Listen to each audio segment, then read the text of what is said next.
What's up, guys? Barry Gaming here, back with some more Idle Heroes, and today we're going to be going over some artifact that used to be pretty much at the top of everybody's list to farm up, and now is kind of one of the last on the list because the interactions with shields and Magic Stone Sword upgraded kind of broke the game. So we're going to go over why it was so overpowered, what the changes are, and who you could potentially still use it on. Because yes, I still think like there's still some use for this artifact. It's not completely gone, but you don't really see it around too much. So let's jump right into it. Let's talk about Magic Stone Sword. Let's get going.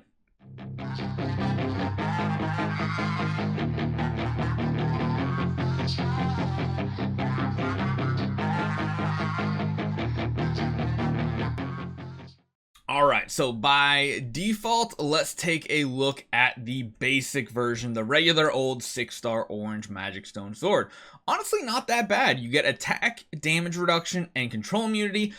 It's not bad at all. It's actually decent for an earlier game. If you need that 30% damage reduction, it's really good. Plus, it has a nice mix of offense and defense. The control immunity is still pretty relevant, and I can honestly see this maybe making a comeback as our HP pools get bigger and bigger.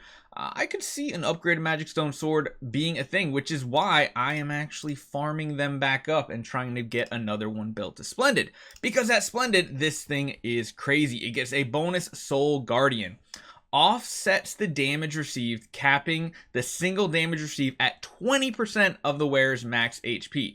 So, the change they did is it no longer exceeds 100% of the wearer's HP. So essentially what used to happen was you could have a 5-star, like level 80 hero, like an Inosuke, who can create shields, and have Fiona give him extra shields.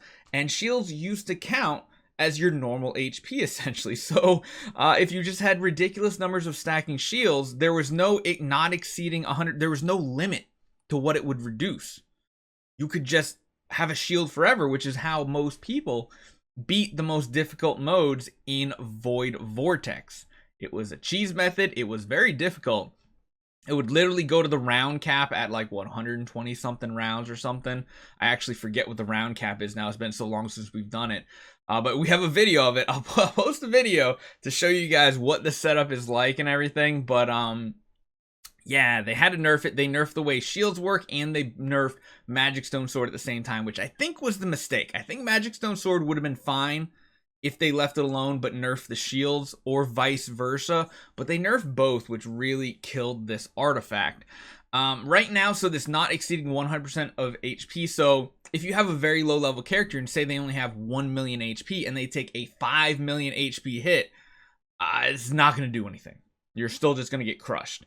But it still works. If you have a 10 million HP character and you get hit for 5 million, it will reduce that to only a 2 million damage hit. So like I said, as our star spawns keep climbing up, as our residences keep climbing up, Magic Stone Sword might be viable in the future, and it'll be really interesting to see.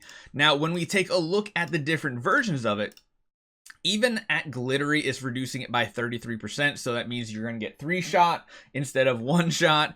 It could still work pretty good. At the Radiant version over here, it reduces it down to 25%, so it's every 4 hits, and then down here to 20 for the last. So, decent artifact still. I mean, it's not horrible. I think we don't give it as much credit, but when we're looking at how much HP our characters are starting to have, like Asmodel has 4.4, and that's not in combat. This is not including all combat buffs as well, which is a significant chunk of HP.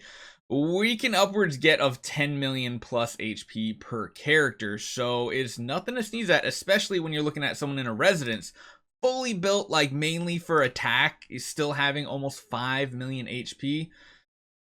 I think down the road, Magic Stone Sword might make a comeback. I want to make one, see if it can work, but what characters are going to be good with this artifact? Well, it's a nice flexible artifact, so you can kind of use it on anybody, but it is mainly going to be a PvP artifact. You could, however, use it, I'd imagine, in Sealand. Sealand, it might still have a really good use. I remember I did an older video where I just put like Magic Stone swords on like 3 Rogans and cleared like Sealand 20 like that. Or actually, I think I only had one. Let me see if I can find the video. If I do, I'll put it up there. It's a really cool one to go watch, the old version of it. But really, anybody who wants defense and attack would be great. I mean, someone like Eloise, if you're not having an A and B on her, it could be useful. More attack means more healing and more damage dishing out. She has control immunity, which is huge as well, because you can't discount that 25% control immunity on that weapon as well. I mean, even on someone like Tix, you could use it on. You don't want to use it on very offensive heroes like Ithaca. Not Gustin, because again, he just wants HP. Horus could be a good one. Normally you use like a block attack stone. If you have this on him as well, it could be a nice little synergy if you don't have withered armor. But again, usually you want it on the heroes that want like a mix of stats. Now, Fiona is a very good target, even though her shields were kind of nerfed based on this, because again, the shield strength caps at 100% of the owner's HP. So if a 5-star gets the shield, they only get 100% of their HP. In the past, they used to get whatever her attack was, which was crazy. So she can still be useful with it. She can definitely do it because she wants attack to make sure that shield is very, very strong. And it's pretty good. Another one that's going to do very good with it is Inosuke. It can be very good for Sealand, good for PvE, whatever you want. It gives attack. It's a solid artifact, to say the least. Now, I wouldn't really put on Sherlock or Unimax, probably even Penny, because Penny just needs that crit chance so badly. She has a way to already get rid of CC effects or be immune to them with their dynamite armor, so I wouldn't really use it on Penny. Now, over here, a lot of characters could definitely use this.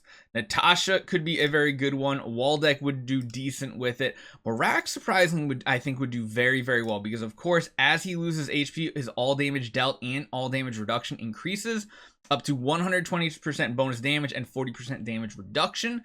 You guys have seen it on, I think, the Merca meme team when we had the videos out there doing...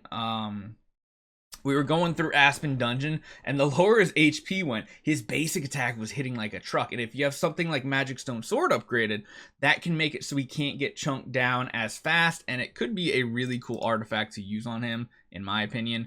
Delacium, not really great, but you could use it on him. Cthulhu, another one. He likes having a lot of attack because he has a lot of dots going out. He has a stacking attack buff. Could be a pretty good one for him. Control immunity is good. Doesn't matter if he's control immune, because even when he's hit, he's going to be dishing out those burns and bleeds. But most people aren't going to be using Cthulhu nowadays, so not really something to worry about. Now, Xiaoho could be a decent candidate for it. I don't think he has any damage reduction built in, and really kind of want to be using it on heroes that don't have that damage reduction. Rogan could be a really good substitute for this. Anyone who can heal really does well with this, and Rogan has that bloodthirsty effect that he can put on himself or allies. It's a very strong combo. Anybody who has a self heal or some sort of heal where they can keep going up past those breakpoints, say you get hit twice with a Splendid one, normally we're down to 60% HP, but you heal back over 80, well, now you have another hit you can take for another 20%, so it's really, really cool. Garuda, I guess she could be decent with that as well. But again, this is kind of like that artifact where it's a good placeholder, not the optimal artifact for really anybody here. Aspen, it can be decent on until he can stack up his control immunity and damage reduction from Soul Shelter, so it could work decent on him. Really wouldn't use it on anybody else. Kind of similar situation with the Light faction, although Russell and Ada could be decent with them because they do have those heals to get them back over the number. And then when we round this out with the Transcendence faction, I mean, they all could use it. Do they need it? No. Is it best in slot? No. But is it viable? I'm sure you can make it work, especially with the HP pools Transcendence heroes are getting. I think that's probably the best way to talk about this artifact. So hopefully it helps you guys out. Like I said, it's really not best in slot for any hero, but it is a decent placeholder, and I do think we will see its value go up as our HP pools go up on our main heroes. So hopefully you guys enjoy this one. Let me know what you guys think. We'll move on to the next one coming up probably in a few days. See you guys next time.